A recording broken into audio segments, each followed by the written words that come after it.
महाराष्ट्रातील number 1 TV channel आवाज TV, आवाज आपल्या सर्वांचा।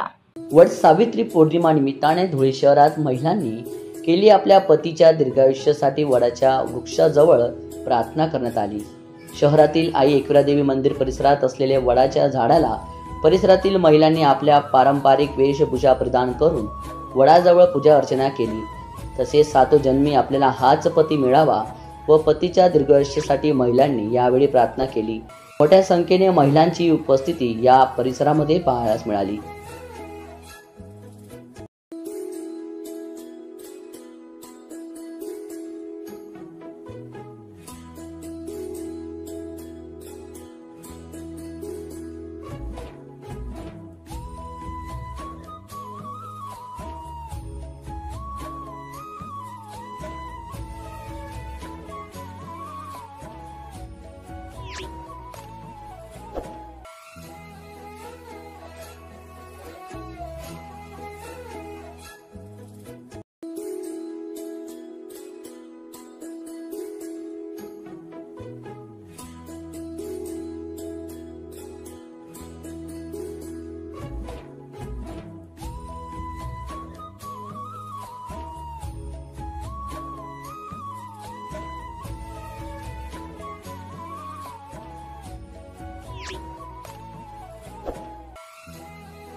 रोजच्या ताज्या घडामोडींसाठी आवाज टीव्हीला सबस्क्राइब करा आणि बेल आयकॉन प्रेस करा।